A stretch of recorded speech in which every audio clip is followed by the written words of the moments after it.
What I'm really interested in bringing into the frame here, into the picture, into our dialogue, is really an invitation to go deeper. And when I say deeper, I don't necessarily mean to suggest that the approaches and the work that we've been engaging thus far are superficial in the sense that it's not important, but rather that there's different dimensions to these issues, and it's the whole elephant issue, which is, feeling a bit like we're feeling parts of the elephant, but not necessarily engaging with the whole. And what I want to suggest in the time that I have is a dimension that I would argue is absolutely vital and essential to this dialogue and discussion, and yet it's also very tricky to engage with. So we're all here in this room because we're very solutions oriented. This is a high level, high power group of people, and we all want to know what to do. We want the quick fix. I've been told in meetings, I want to plug and play.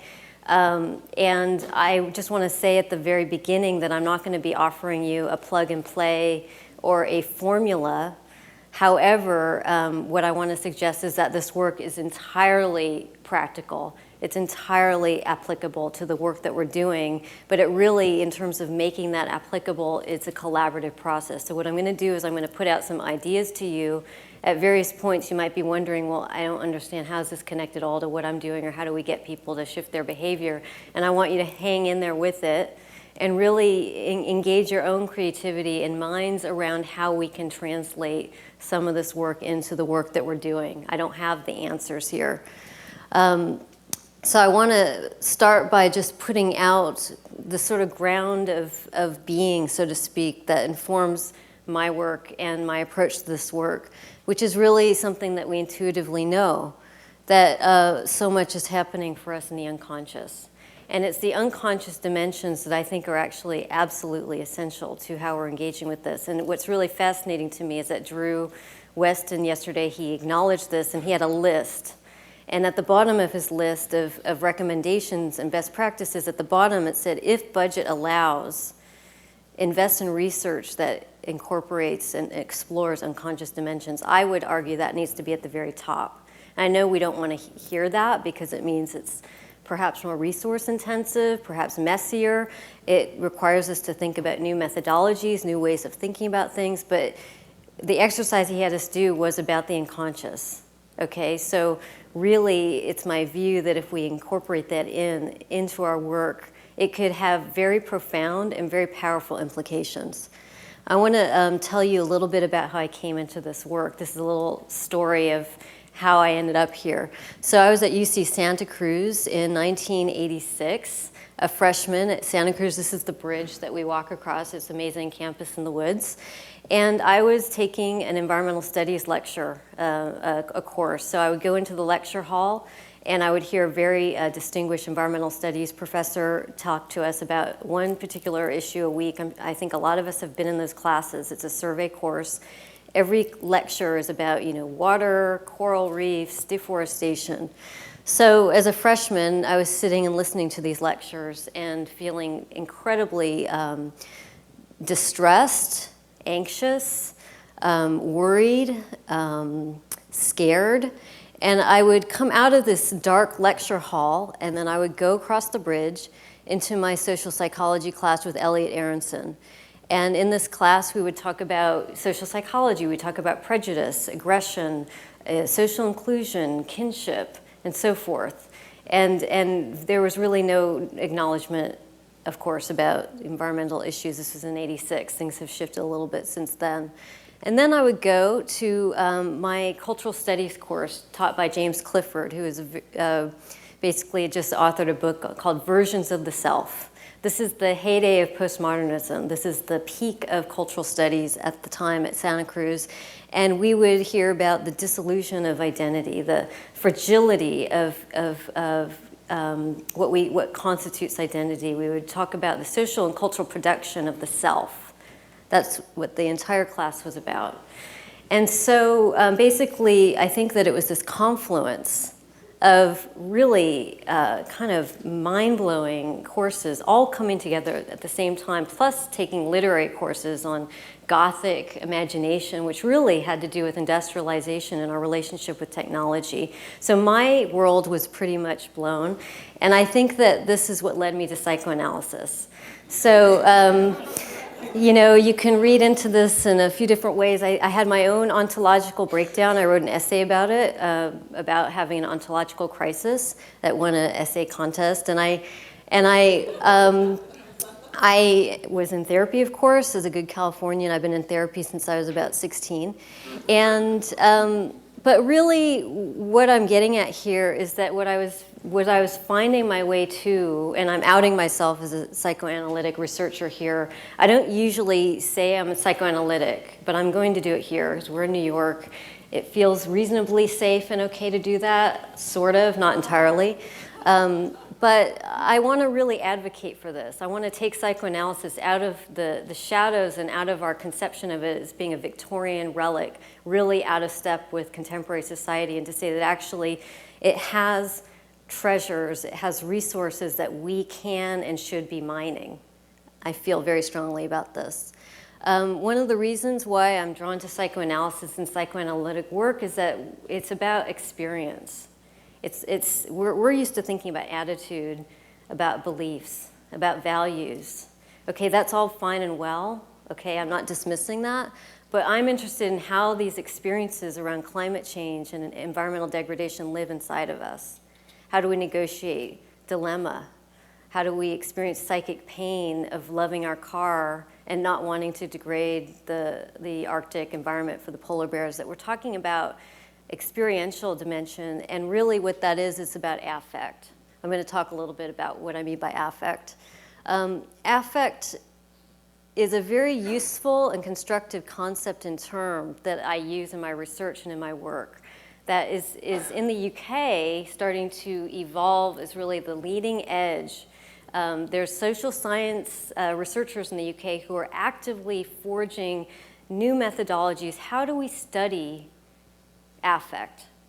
That's a really important and it's a really good question, and it's really on the bleeding edge of research right now. Affect really relates to, we often get confused between affect and emotion. They're not the same thing. So if you think about affect as the energetic experience, it's a somatic, it's in the body. It's not necessarily individualized, it can be affectively, there's affect in this room right now that you can sense, that you can feel when you walk into a room, you feel the affect. It's pre-conscious, so it's not necessarily reaching the cognitive level, but it informs our cognition, it informs our behavior, it informs our practices. It's not rational.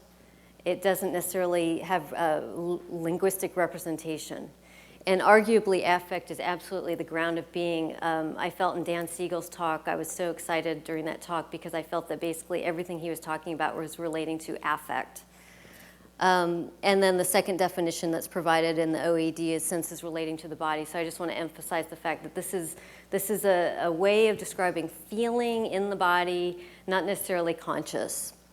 Now, I want to contrast an interest in affect, an interest in psychic pain, an interest in the unconscious dimensions of these issues, how we negotiate dilemma, contradiction, and paradox around these issues with how we tend to be thinking about them, how we're often being presented, which is a very manic solutions orientation. And when I say manic, that's a clinical term that suggests that there's a flight from something, that we want to skip over the anxiety, we want to skip over the messiness, we want to skip over the painfulness, and I don't want to bring us down, but rather to acknowledge the fact that these issues are arguably make us anxious, make people anxious. It feels really obvious to say that, but we rarely acknowledge that. So we're used to thinking about this in terms of solutions, a technocratic approach. That's the Portland streetcar. I take it every day. I love it. So these are all very important parts of the picture. This is how we're accustomed to thinking and managing our anxiety about this is wanting to just be in this world and just stay in this world.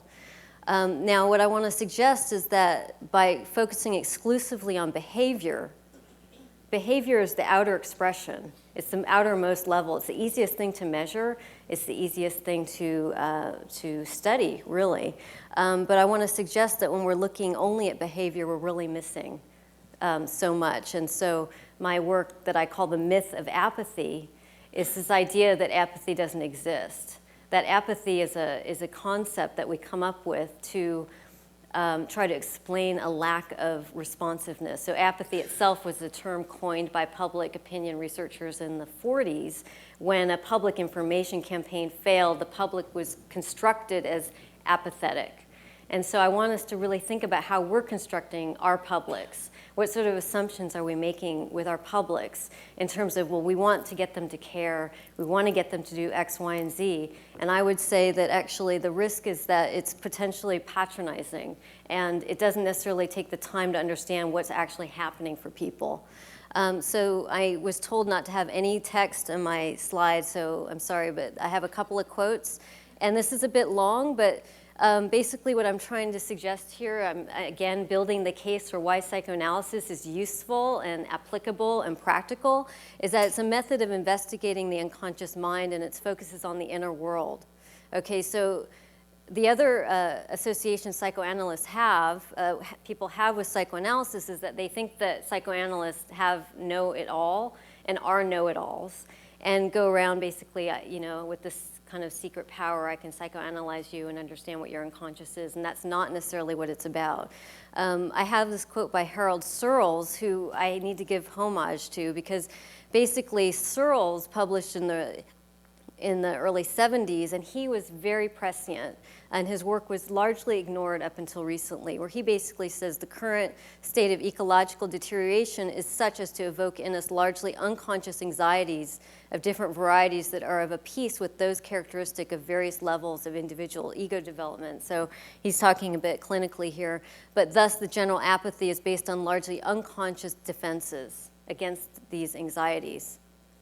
So if we take on board this idea that there's unconscious processes, that there's actually conflict, there could be anxiety and dilemmas and contradiction with regards to how we are experiencing climate change, which has to do with our energy use, which has to do with really, we're talking about the existential, ontological level at which we're all operating, then if we want to understand what people are feeling and experiencing, it means less of this. So I want to invite us to really think critically and creatively about the methodologies that we use to understand what, okay? So I believe that these issues are requiring us to develop new methodologies to build on what we already know.